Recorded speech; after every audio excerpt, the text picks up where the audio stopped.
In our community, we don't chase after signs. We don't need to. The faith gives us all we need: word, sacrament, silence, and service. But sometimes, very rarely, something happens that calls for stillness, not explanation. This was one of those times. It was early November, the week of All Souls Day, when we redouble our prayers for the dead. At Sacred Heart Monastery in southern Illinois, our chapel sits apart from the main building, a modest limestone structure built in 1912, with clear glass windows and hand-carved pews. No insulation, no central heat, just simple holy space. That particular week had brought heavy rains and wind. The nights came early. The grounds were too wet for outdoor stations, and most of us stayed inside after Compline. But on Thursday night, just after 10 p.m., Sister Elena and I were heading down the hall to the infirmary with a tea flask for Sister Margaret, who'd been coughing. As we passed the side corridor that faced the chapel, Sister Elena stopped at the window. She didn't say a word, just stood there. I stepped beside her and saw it too.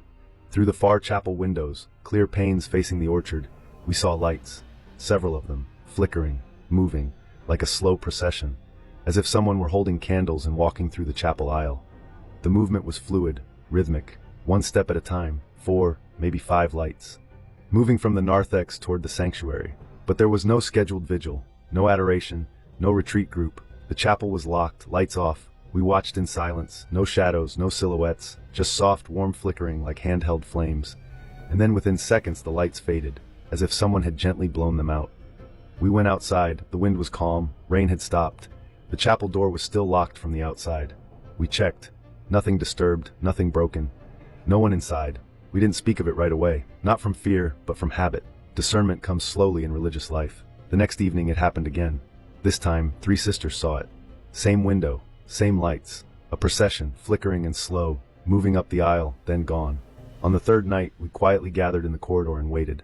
At exactly 10:04 p.m. the lights appeared. 5 this time. Again, no figures, just flames, moving, reverent. After it faded, we prayed evening prayer again together. Silently, kneeling on the hallway floor.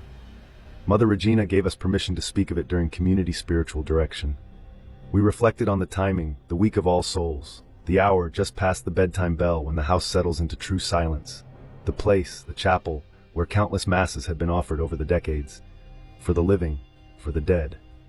Sister Annette reminded us that, in our early years, the chapel had often hosted nocturnal adorations on First Fridays. Nuns would process with candles in the dark, singing Adoro te devote and In Paradisum. It had been decades since that tradition ended. Perhaps the prayers remained. Perhaps some souls longed to continue. Or perhaps, quietly, faithfully, someone was still walking that aisle for the love of Christ.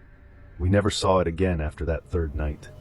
But each All Souls week since, we set 5 candles in the rear of the chapel. No fanfare, no procession, just 5 small lights. A reminder that some prayers echo beyond our own lifetimes, that faith leaves traces, and that even in death, there are those who keep vigil. Not for spectacle, not for fear, but for love. Amen.